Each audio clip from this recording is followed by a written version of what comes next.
Hello again, everybody, and welcome back to the channel. It's your boy Mark here with you again on what is it, day 2 now of free agency, even though they call it the tampering period. We all know free agency starts.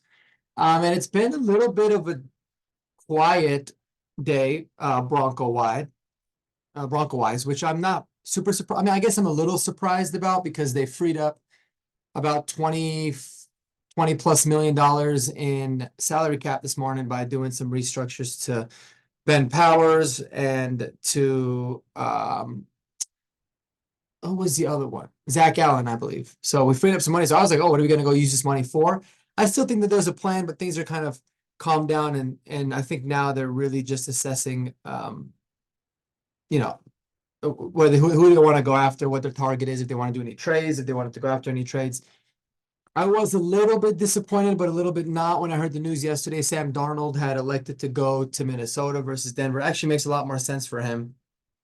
I mean, who the hell wouldn't want to play with Justin Jefferson and TJ Hawkinson and have an offense that's run by Kevin O'Connell. So I think it's a good fit for him. I'm not overly upset about it. I thought that maybe Darnold would have been a good fit. He would have been an upgrade over Stidham, but I also would have worried that maybe they felt like, oh, now they don't have to make a first round quarterback selection, which I think the ideal situation would have been signing Darnold, but also getting a first round guy. So we'll see what happens. Knowing the Broncos and Sean Payton, just a gut feeling, I really feel like we're probably going to end up signing Jimmy Garoppolo, which is going to be unbelievably disappointing. I would still get a rookie quarterback, but that would be just very underwhelming in my opinion.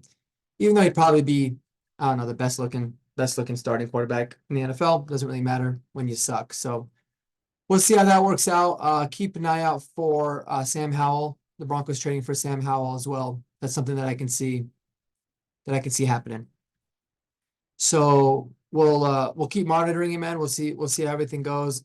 And there's a lot of people out there, a lot of people in Broncos country crying about the same thing. Oh my gosh, it's rebuild. Oh, we're gonna suck for the next 5 years, this and that, blah, blah, blah.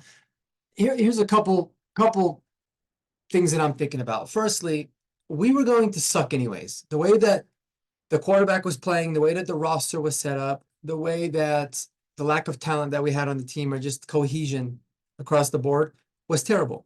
I said it before, we overachieved last year. So we cannot sit there and think, oh, let's just run it. We're going to add a couple more pieces of running back. This has got to be completely revamped from the top down. We've got to be able to get in some new guys, some fresh guys, inundate them into a culture, and have everybody fit a specific role. That's something that was always missing, is that you just had a lot of guys that were like fine, but they weren't really good at anything in particular. And so it's really about signing guys that are younger, that are cheap, or not overly expensive, and that fit a very specified role, right?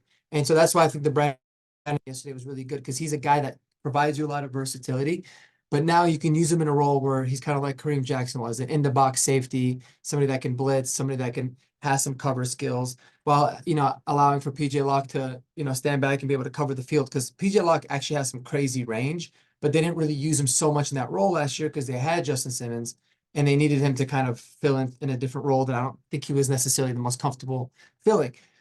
So it's signings like that make a ton of sense, right? And then even today, the Broncos made a signing for, oh man, I forgot his name. It's another Texas Longhorn, actually. We're going to be considered the Denver Longhorns before long, because that guy is absolutely. We have, I think, 4 projected starters now, or 4 guys that are from the Longhorns on the team. I think it might even be a little bit more. So, and they were all on the same college team, like together, which is pretty awesome, kind of funny. So, anyways, we had signed another guy, Maurice Hurst. Is that something? Hold on, let me look. Malcolm Roach. Completely got that wrong. My bad. That's funny. Malcolm Roach from the Saints, and he's somebody that, just by all accounts, what I was kind of reading up about him and seeing what people that are a lot smarter than me in the scouting department say, is very, very solid depth signing. Somebody that didn't play necessarily a lot of snaps, but was unbelievably effective when he did play. He's one of the best graded defensive tackles against the run, which is huge. So I would look for we need players like that. He comes in at 2 years, 8 million. It was like nothing. It was super cheap contract. But if somebody like him can take that next step and prove that as a full-time player, he can be really, really good, even if it's just stopping the run, that is how you win. That is how you get ahead. So this was a really good signing. I would expect a couple more defensive line signings. Somebody has maybe a little bit more of a true nose tackle, add some beef there. But this guy, I think, can really come in and play well. And he's only 25 years old, man. So these are the kind of signings that make sense. They're never going to be sexy. We're not going to blow anybody away. I think we'll have a splash signing. I'm still trying to decide who I think it's going to be. But I think that there's going to be a pretty decent name guy that we do end up getting, whether it be via trade or via most likely via free agency. Because I really think that's why we cleared a lot of the cap up. But clearing the cap could also be them signaling that they are going to sorry, I just drew a blank. That they're going to eat most of Russ's contract this year, which is absolutely the right thing to do, in my opinion. I mean, just get as much of it as you can out this year.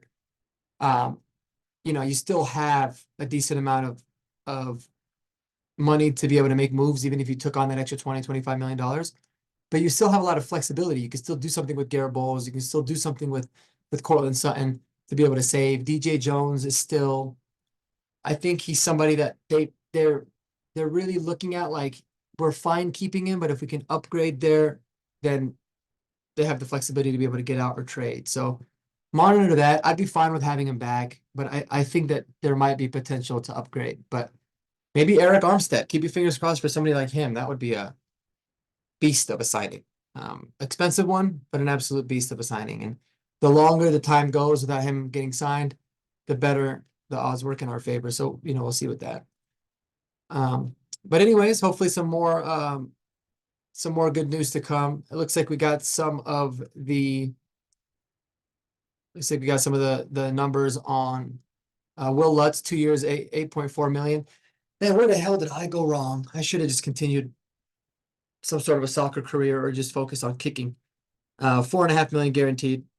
It's not that much at all for kickers. So that'll be fine. And then Josie Jewell, it looks like he signed in Carolina. Carolina is low-key having a decent offseason so far, in my opinion. They completely, screwed up on not trading Brian Burns last year. But this is a new regime, and I think they're doing well with what the hands that they were dealt. So kudos to them. Happy for Josie, man. Good dude. Just wasn't really a good fit here. But linebacker is absolutely, an off-ball linebacker is definitely a place we need to add bodies. I think that they really, really are high on Jonas Griffith, but I don't fully believe that we're just gonna go in with him. I think we're gonna need to create some competition. So anyways, y'all, thanks for tuning in. In case this is the first time ever listening to me, I just wanted to kind of give you guys a little bit of a breakdown. My name is Mark. I'm a Denver native, born and raised, huge Broncos, Nuggets, Avs fan. But more importantly, I'm a huge sports fan in general. And I just wanted to start this channel to share my thoughts with you, hopefully create some debates. Anybody is welcome to join an episode and we can chat about whatever, even if you've never met me before at any time. You'll never see any kind of edits or, pretty stuff or any fluff around it. It's just going to be me live, no edits, just chatting it up with y'all. I think that that's kind of type of content that's missing a little bit on YouTube. There's a lot of really good stuff, but sometimes it's just nice to see what the hell other people think instead of tweeting about it or any of that other stuff. And sometimes you feel like maybe there's a narrative being pushed. So you won't get that here. Hopefully you guys enjoy. Feel free to like, comment, and smash that subscribe button and turn your notifications on if you find these videos entertaining. Appreciate y'all. Have a great day and a mile high salute to y'all. Take it easy.